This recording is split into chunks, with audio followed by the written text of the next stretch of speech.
La surpopulation, pour venir à un individu dont on parlait précédemment, qui est Elon Musk. Alors, j'avoue que je ne connais pas du tout le sujet.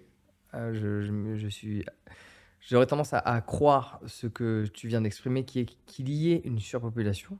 Cependant, il y a un individu qui est au courant de pas mal de choses et qui se préoccupe de la planète de par ses envies, spatiales pour soi-disant sauver l'espèce humaine, qui est Elon Musk. Lui dit que c'est faux, ce qu'on pense. Il n'y a pas de surpopulation, la population est en déclin. Et il ne parle pas de la population occidentale, parce qu'évidemment, ça, il y a beaucoup de gens qui le disent, et on entend souvent que la population blanche est en déclin, contrairement à d'autres populations.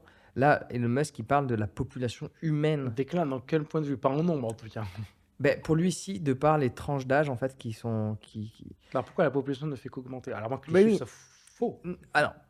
alors ça, c'est C'est possible, c'est un autre hein, débat. c'est possible. C'est un autre débat. C'est vrai que ça pourrait influencer certaines décisions géopolitiques de falsifier ces chiffres-là, mais bon, on va savoir. C'est très compliqué. C'est le genre de truc, tu n'auras jamais vraiment la réponse. Hmm. Parce que quelle que soit la preuve qu'on te donne, tu pourras toujours la questionner.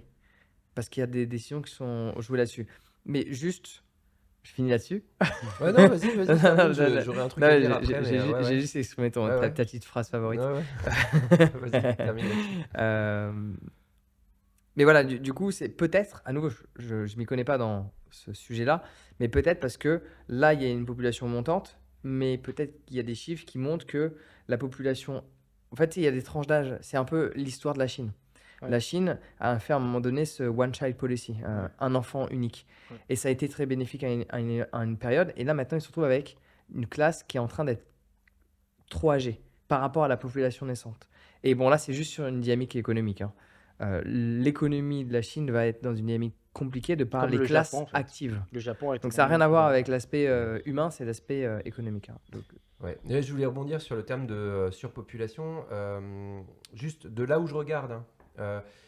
Le terme de surpopulation, il est aussi instrumentalisé par notamment des gens qui sont, d'après moi, extrêmement mal intentionnés, qui sont les transhumanistes. Enfin, certains transhumanistes, parce que là aussi, en fait, il y a plusieurs courants dans le transhumanisme, mais on va dire les transhumanistes radicaux, qui ont pas mal de pouvoir, en tout cas, qui ont des responsabilités économiques parfois importantes. Ces gens-là pensent qu'on est trop nombreux sur la planète. Et en réalité, ils s'en cachent pas d'ailleurs, ils le disent. Il faudrait faire en sorte de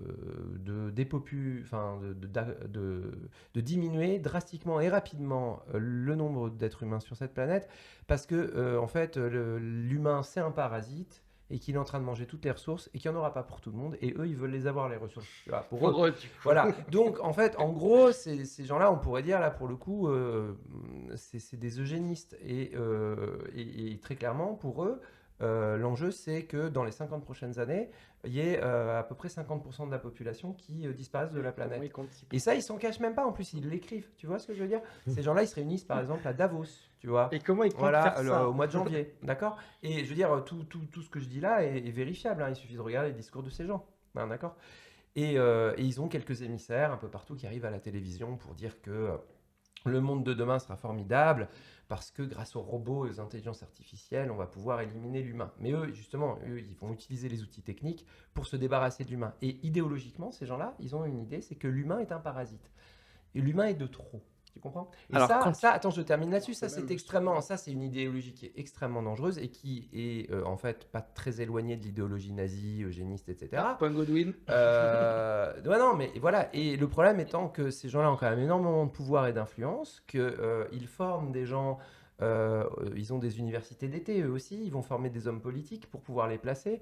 Et là, si on regarde dans pas mal de pays occidentaux, on a des personnalités politiques qui sont tout droit issues, qu'on appelle les young leaders, hein, qui ont été formés dans cette idéologie-là, et qui évidemment vont pas arriver à la télévision pour dire oui, il y a trop de gens, évidemment qu'ils vont pas l'afficher comme ça. Mais si tu veux, en fait, leurs décisions, leurs prises de décision sont conditionnées par une idéologie qui consiste à dire bon, finalement, on va essayer de se débarrasser des inutiles, hein, tu vois.